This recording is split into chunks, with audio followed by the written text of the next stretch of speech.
Annie do the introduction first. So moving on to Annie. Thank you, Jason. Next slide. So this is an outline of our presentation, and I'll start with the introduction.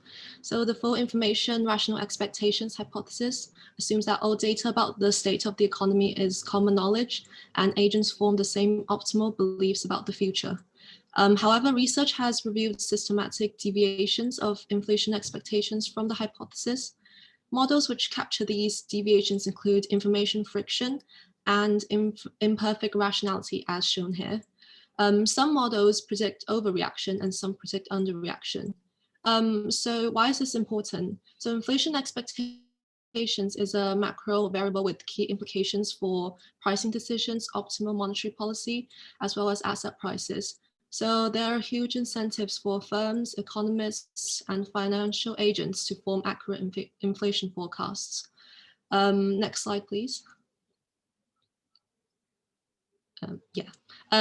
So we use US data from 1968 Q4 to 2017 Q4 for all variables of interest.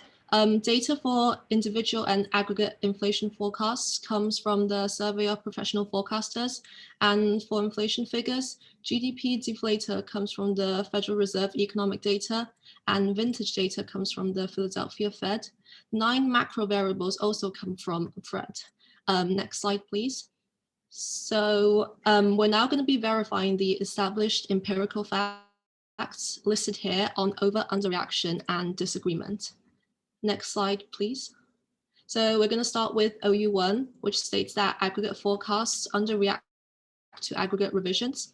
So we focus on a 4-period inflation and define error as the 4-period inflation rate minus the aggregate median expectations of 4-period inflation from T-1 to T+3 in period T. And we define revision as the aggregate median expectations in period T minus that in period T-1. We then run a regression with aggregate forecast errors against forecast revisions. And so the interpretation will be that if beta is positive, there is an underreaction and vice versa. Next slide, please. So our estimates of beta are shown in the table with reported robust standard errors.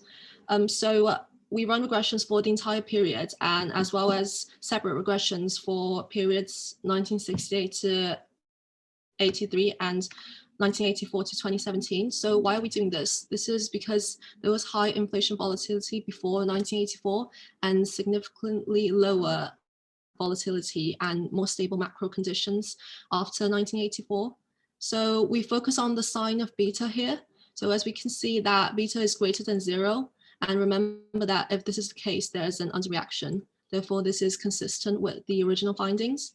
So an intuition behind the link between a positive beta and underreaction is that errors are likely to build up and increase if forecasts do not rise as fast as actual inflation, therefore implying an underreaction. So I'll now pass it on to Patrick, who will be talking about the other empirical facts. Great, thanks, Annie. So now moving on to the second empirical fact we're considering. Again, we define error as the actual realized inflation minus the forecast, and the revision as the forecast at T minus the forecast at T-1. Here we use individual data, whereas Annie used aggregate data, but we are still sticking to the annual rate, which is also annually compounded. Following Bodalo, Gignali-Ma, and Schleifer, we set out a simple linear regression model again. And just like before, it's the same interpretation. A positive slope coefficient is equivalent to an underreaction, and a negative coefficient corresponds to an overreaction. Next slide, please. So what we focus on is the interpretation of the sign. We see in column 1 that we have a positive coefficient for the whole period. But what we want to pay attention to is column 3, the period of great moderation and stable macro conditions, where we have a negative coefficient, which is evidence for overreaction, and which is what we're trying to show. Next slide, please.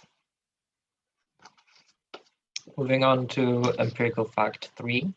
Here we are again concerned with the inflation forecast error. but we regress it against the realized quarterly inflation rate. Again, the tool to use is a simple linear regression. Here we are following 𝗂𝗱𝗄𝗏 2018 with the same coefficient interpretation as before. Next slide, please. So what the regression shows is actually a bit fuzzy. For the overall period, we have a coefficient close to 0, which is not statistically significant. But luckily for the period of interest, which is 1984 to 2017, we have a statistically significant negative coefficient, which is evidence of overreaction. Next slide, please. Then to complete the picture of deviations from full information rational expectations, we want to include disagreement. What we'd like you to know is that disagreement in inflation expectations is quite substantial. And to illustrate that, we have included plots for the actual point estimates by the professional forecasters for 2019 Q1 and 2020 Q3. And what we see is quite some dispersion in their forecasts. Next slide, please. We illustrate that by plotting the interquartile range over time, which we see is quite volatile. Next slide, please. And the corresponding empirical fact is that disagreement increases temporarily with both positive and negative shocks. This is due to the increased volatility introducing uncertainty. So the forecasters interpret information differently. And what we also note is that this is consistent with the sticky information model presented by Mankiw and Rice in 2002. And next slide, please. That completes our presentation of the 4 empirical facts. What you might notice that there are contradictions present in those empirical facts, which Birce will tell you more about.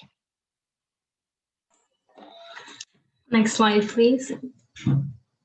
Yeah, thanks, Patrick. As Patrick explained, these facts offer inconsistent patterns of under and overreaction because, firstly, forecasters overreact at the individual level, but they underreact at the aggregate level. And secondly, because aggregate forecasts underreact to aggregate revisions, which are related to news about inflation, but overreact to actual inflation. So we want to explain these 2 contradictory facts. So our idea was that maybe there could be multiple mechanisms that generate both over and underreaction. So at some level, it's consistent with all facts, but maybe the magnitudes differ over time. So then the question we ask is how will errors vary over time with basically an inflationary shock? The graph we draw for that is called impulse response functions. Impulse is the shock and response is how inflation forecast errors change over time after the shock. And we use this function to show the 4th fact about over and underreaction, which says there is initial underreaction and delayed overreaction in the response of aggregate forecast errors to inflationary shocks. Next slide, please. To identify the shocks, we follow the methodology of Angeletos, Collard, and Delas, which uses structural vector autoregression SVAR to find shocks with maximum contribution to variation. What we did differently here, so our contribution was to add inflation forecasts as an additional variable. And then we get 2 shocks. The first one is the main business cycle shock, and the second one is the cost push shock.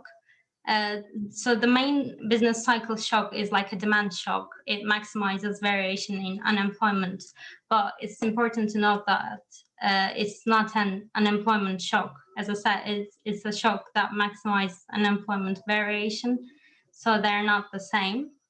We use this shock just to see if our predictions from SVAR make sense. In other words, to verify our results, to verify that our results are in line with macro theory, and indeed they are.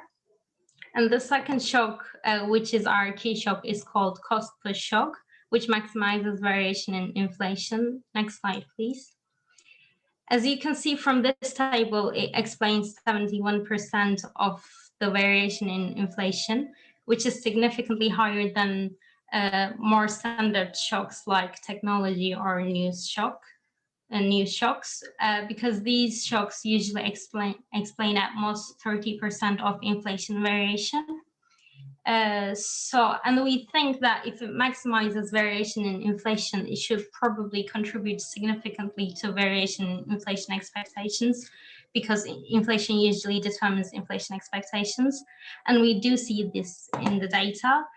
The share of inflation expectations variation explained by this cost push shock is about 40%, which is a very good number. I mean, it shows that our method works, and our argument about the cost push shock affecting inflation errors makes sense.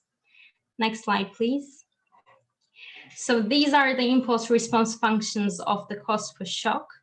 As this is an inflationary shock, of course, we see an initial increase in inflation forecasts and inflation, but we also see an increase in unemployment and a decrease in output, which makes sense because it is like a splice shock. So our estimates are consistent with macro theory. Next slide, please. But our key object of interest was the IRF of inflation forecast errors. And to obtain that, we take the inflation and inflation forecast functions from the previous slide and take their difference, basically. This gives us the impulse response function of inflation forecast errors, which you can see on the right-hand side. And it is initially positive, but then negative. And this suggests that there is an initial underreaction and delayed overreaction in the response of errors to this inflationary shock. But it's also worth noting that the sign switch occurs just 1 quarter after the shock, and the standard errors are large. So these could raise questions about the strength of the sign reversal argument proposed by original authors. But we also find similar results using an alternative approach, which Jason will explain now. Thanks, 𝗂𝗧. So as per the original authors, we use another approach, which is that of local projections method. And the idea here is that instead of running a VAR to get an impulse response function, we run multiple OLS regressions to get the same impulse response function. And our methodology is pretty much similar, but our controls are that we included 4 legs of each of the variables that entered the original VAR, similar to that of the authors, but we added a bit more controls, which was to try to get the shock to be orthogonal in the short run.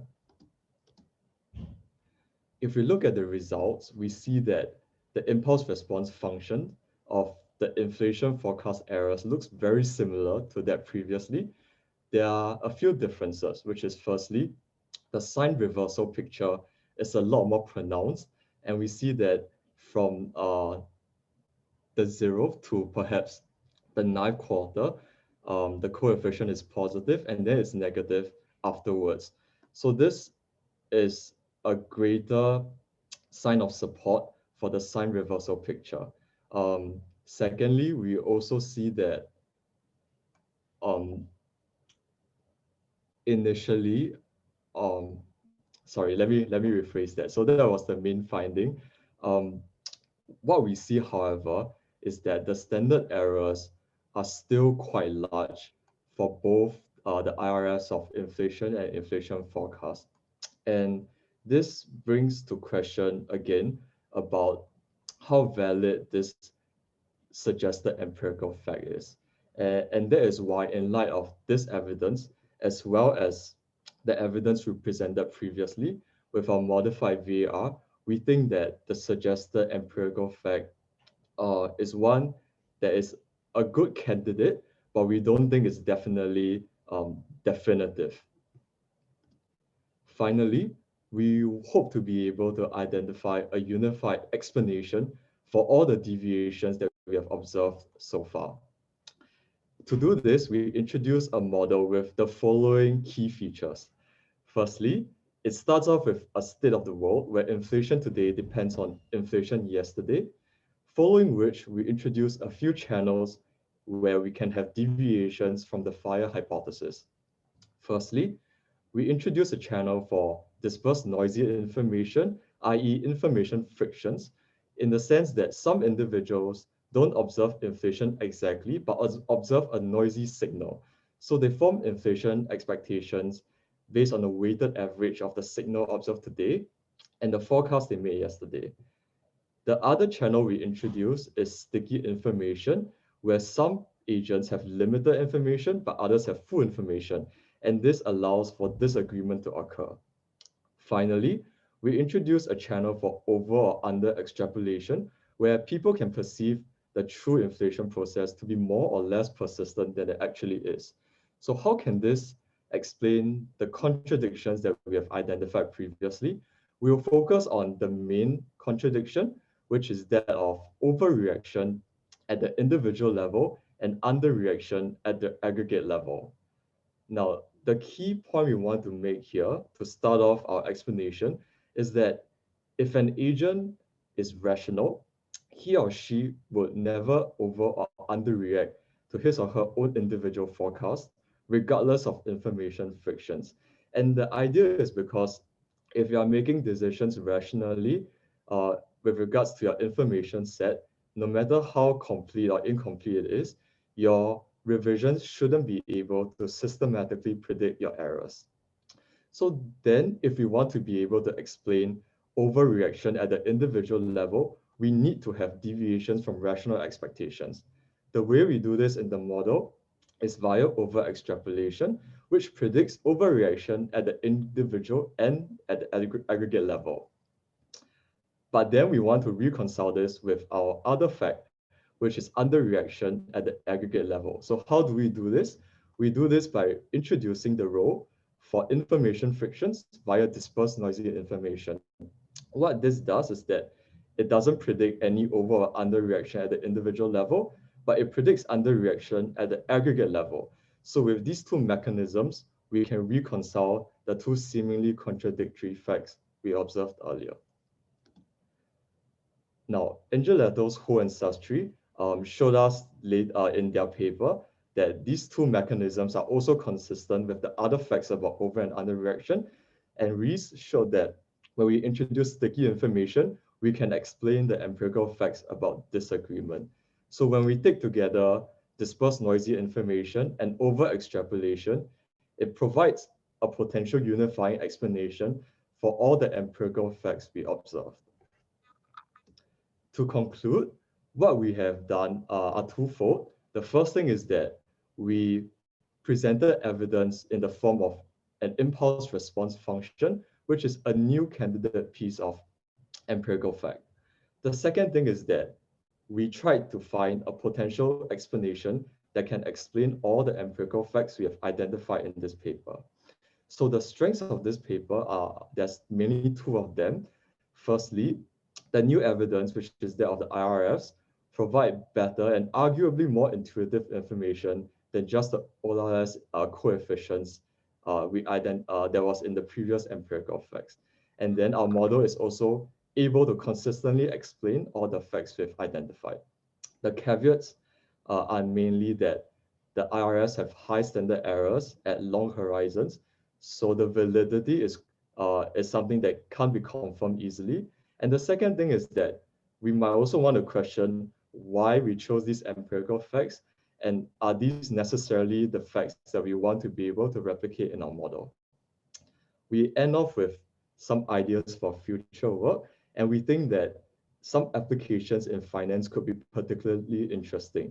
Firstly, whether our theory about inflation and inflation expectations actually work out in terms of implied inflation rates and asset prices. And secondly, we've laid out a theory for how inflation expectations react to inflation shocks. But then we might want to ask ourselves, do equity prices respond to a dividend shock in an analogous way? So those are potential ideas that we think will be interesting to work on. And with that, we conclude our presentation. Thank you for listening. Thank you so much, Jason and Macro team. So now it's the time for question. If any of you have any questions, comments, or clarifications in the, feel free to send them in the chat or just unmute yourself and ask the questions yourself.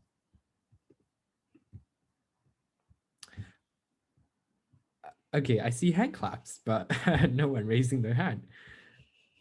So, okay, I can ask a very quick question, which is, if you were to like summarize the individual in your model in one short sentence about, you know, the way he sees the world or she sees the world, how would you explain it to someone that's sort of a layman? So I was thinking of a story which was recently there was an announcement of the summative assignment marks for one of the assignments that I was taking and my friends were taking, and to our horror, it was greatly below average. So I think the question is, how do we respond to it? So initially, I think we didn't think it was going to be a big deal on, you know, our final marks, and in that sense, it's kind of like underreacting. But then as time went on, we realized that, okay, the rest of the lecture wasn't going to be easy either. And we totally underestimated how difficult the paper was going to be. And we responded by overcompensating in some way. So that is like overreaction. So I think an agent in this model is very much like some of the behaviors we exhibit in real life, in terms of initially underreacting to something and subsequently overreacting to the same thing in a way to try to overcompensate for the error.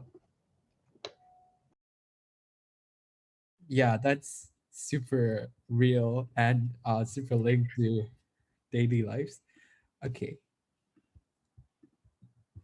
Is there any other question on the Macro team's presentation?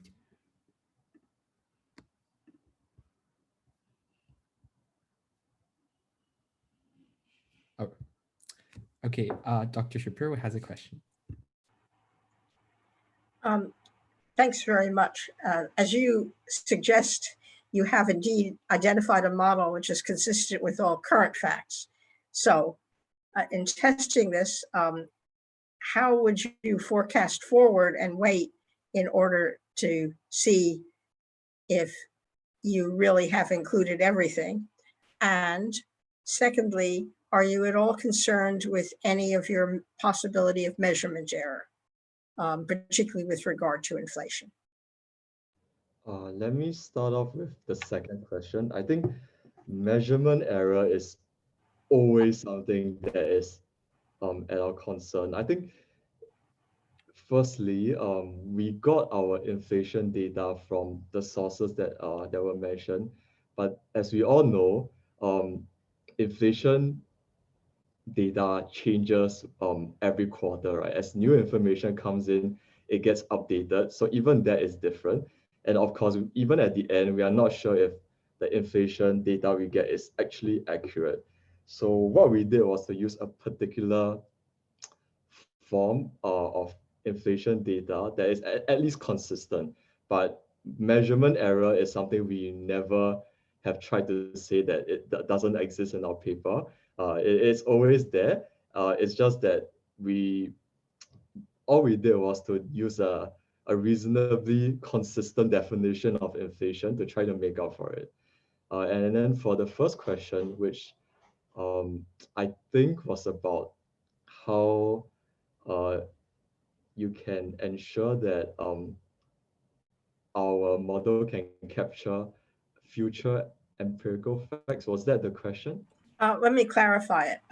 Explaining the past, which is what you're doing, is a lot easier than forecasting the future. But one check that we want to make on macro models, since we don't have the opportunity to, except by simulation, to have alternatives, would be how will it forecast next year, the year after?